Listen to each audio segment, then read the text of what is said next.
aku berdiri ada acara apa lama tuh oke nggak masalah. Ini kok aku jompo ya, kayak aku capek rasanya gitu, karena ini juga kita harus tes juga HIV-nya. Itu aku di situ kayak yang langsung down banget. Kok hubungannya sama HIV apa? Kalian nggak boleh berhenti minum obat sama sekali, karena itu cuma salah satunya cara untuk kalian sembuh, nggak ada lagi. Kecuali kalau kalian memang mau tambah ribet ya dengan pengobatan yang tambah lama, ya udah lu berhenti aja minum obat.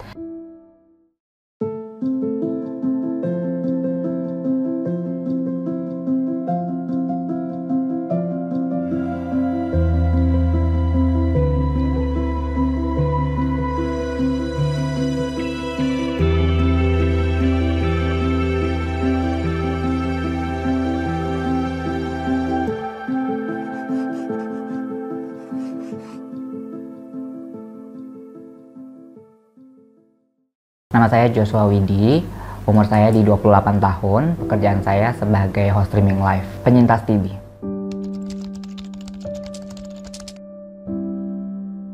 Jadi waktu itu tuh di Juli tanggal 30 itu aku unfall banget, yang akhirnya membuat aku tuh ke IGD malam itu juga. Dan aku call agent asuransi aku dan mereka nyariin aku untuk ke IGD. Nah dari situ ketahuan ternyata aku tuh punya penyakit yang namanya TB paru, kayak gitu.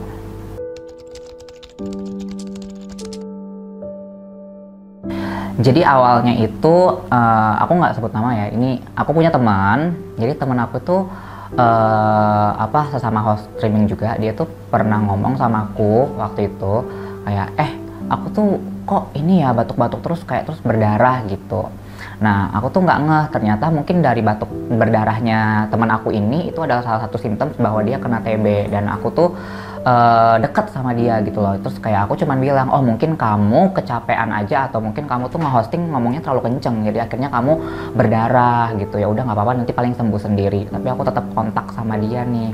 Nah, nggak lama dari dia yang ngomong itu, mungkin selang beberapa bulan, karena aku sering main ke tempatnya dia, ke kosannya dia terus. Terus aku tuh tiba-tiba di Mei tanggal 15 tahun 2023, aku juga lagi nge-hosting. Itu tiba-tiba aku tuh di tengah-tengah nge-hosting aku kayak keselak.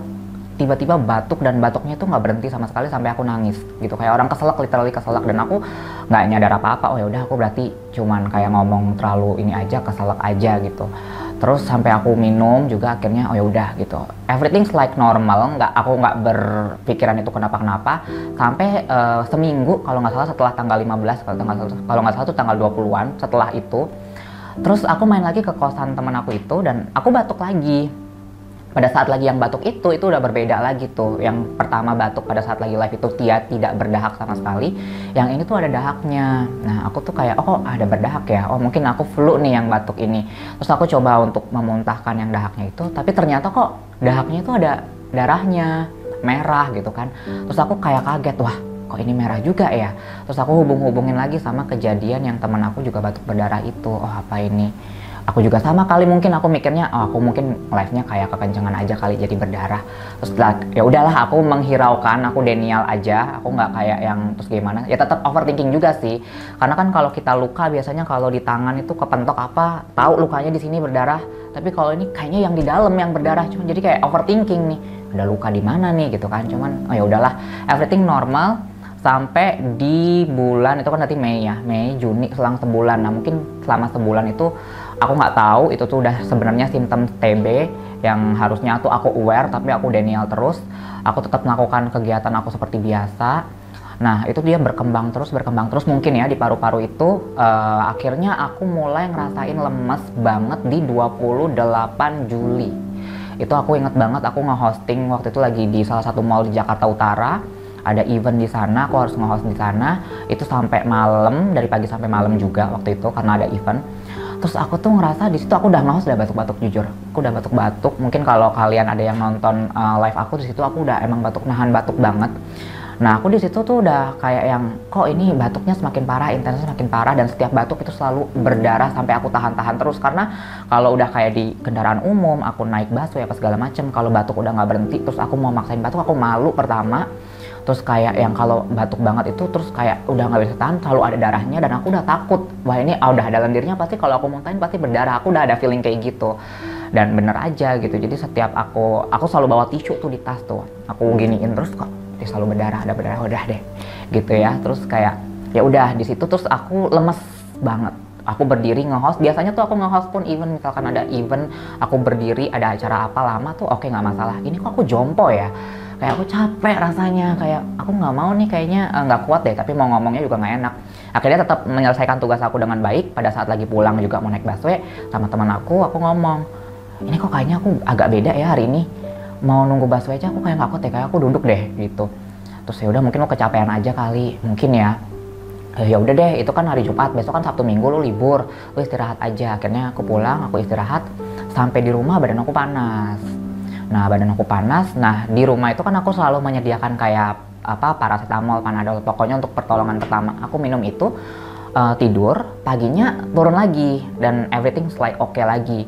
Nah habis itu hari Sabtu kalau nggak salah, karena memang kebetulan aku tuh agamanya Kristen, jadi aku Sabtu itu ke gereja, tapi ke gereja Katolik. Waktu itu aku inget banget ke katedral waktu itu hari Sabtu. Nah pada saat lagi di jalan itu biasa kan naik turun busway, kok aku jalan sedikit udah nggak bisa lagi, udah nggak kuat gitu. Akhirnya aku abis dari gereja tuh aku pulang karena aku udah nggak kuat banget. Terus kayak udah lama sesek, naik tangga dikit sesek, jalan dikit sesek. Terus aku udah makan, rasanya aku udah makan tapi rasanya kayak aku tuh udah nggak makan sampai udah puasa lama lah gitu, seharian nggak makan gitu, selalu lemes terus. Terus akhirnya udah pulang, sama lagi ritmenya sampai di rumah sore menjelang maghrib sampai ke isya itu selalu panas pasti badan aku. Terus tidur itu pasti berkeringat. Nah itu udah simptom-simptom yang udah mau aku unfall banget pada saatnya gitu. Terus minum panadol lagi, terus kayak udah kan, terus udah aku diem, aku tidur. Kok jam 7, 6 itu panas lagi, terus jam 8 tuh aku ngerasa aku udah gak kuat kayaknya, jam 8 malam. Terus sampai pada saat lagi titik itu aku telepon lah agent asuransi aku, karena aku kebetulan baru join asuransi. Terus kayak aku ngomong, ini kayaknya aku gak enak deh badannya. Terus, oh kamu gak enak kenapa? Iya aku demam nih ini.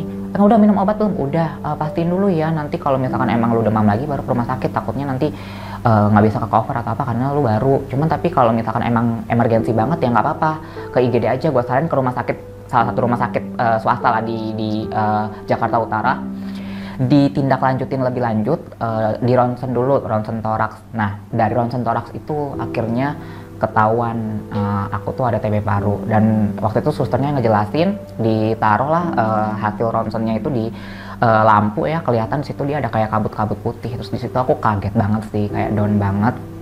Aku nggak tahu lagi harus gimana gitu, kayak kok bisa aku kena ini gitu. Pak ini bapak belum minum obat ya, jadi nular. Bahkan susternya ngomong kayak gitu, aku langsung down. Nular, duh itu gimana ya sus? Aku nanya gitu kan, maksudnya kayak kok aku bisa ketularan itu? Itu pertanyaan pertama sih yang aku langsung sampaikan. Ya banyak faktor pak, mungkin bisa jadi bapak suka naik transportasi umum dari udara, mungkin daya tahan tubuh bapak lagi nggak bagus, atau mungkin ketularan temen apa segala macam, atau mungkin bapak juga ada melakukan hal seksual yang gimana gitu, karena ini juga kita harus tes juga HIV-nya. Itu aku di situ kayak yang langsung down banget, kok hubungannya sama HIV apa? Karena jujur aku tuh sangat awam banget sama rumah sakit, sama kedokteran. Sebelum aku sakit tuh aku kayak awam banget, kok TB, ada TB tapi kok gue HIV juga, nanti kalau gue dites HIV terus gue positif gimana? Padahal gue juga nggak ngerasa pernah melakukan kayak gitu. Nah tapi ternyata setelah aku baca, TB itu emang berhubungan erat dengan HIV itu tadi, dan aku juga baru tahu bahwa orang yang HIV itu pasti udah bisa kena TB, tapi yang TB belum tentu HIV, makanya tes itu tuh harus dijalanin. Negatif juga HIV-nya, harusnya puji Tuhan tuh, jadi nggak tambah overthinking. Terus ya udah akhirnya aku berobat menggunakan BPJS gitu.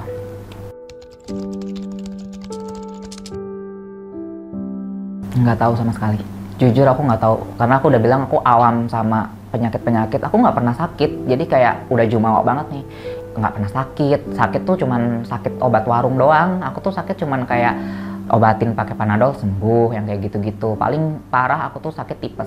Jadi dari itu pun tipes pun aku nggak dirawat di rumah sakit. Jadi ini sakit terparah dalam hidup aku sih TB paru ini sih.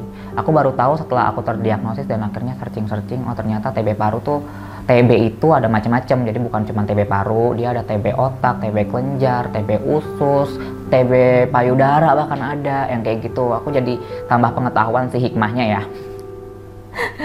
Karena kena TB ini gitu.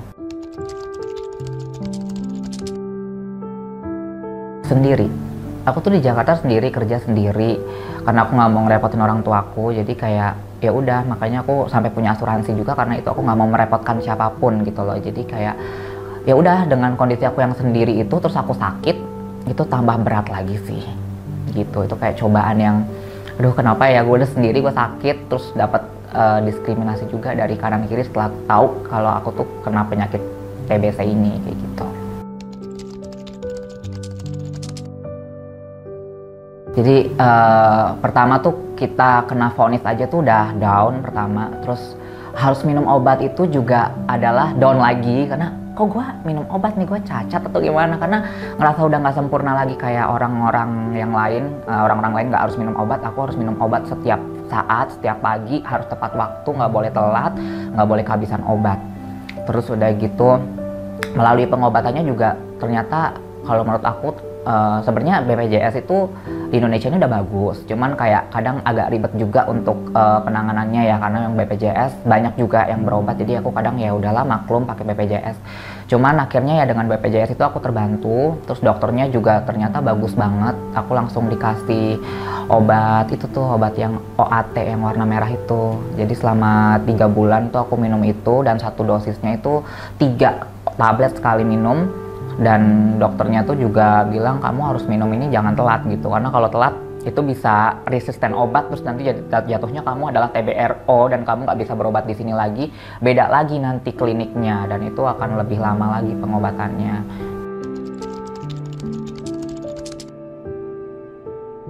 Kebetulan kalau untuk aku itu cuma 6 bulan tuh selesai karena aku patuh minum obat. Dan ini yang aku mau sampaikan juga, misalkan kalian kena TB, itu jangan pernah kalian malas minum obat. Walaupun aku tahu banget pasti ada enaknya, ada ini kapan sih berhentinya aku harus minum obat. Kalian nggak boleh berhenti minum obat sama sekali, karena itu cuma salah satunya cara untuk kalian sembuh, nggak ada lagi. Kecuali kalau kalian memang mau tambah ribet ya dengan pengobatan yang tambah lama, ya udah lu berhenti aja minum obat. Paling nanti lu pengobatannya jadi tambah ribet lagi gitu loh.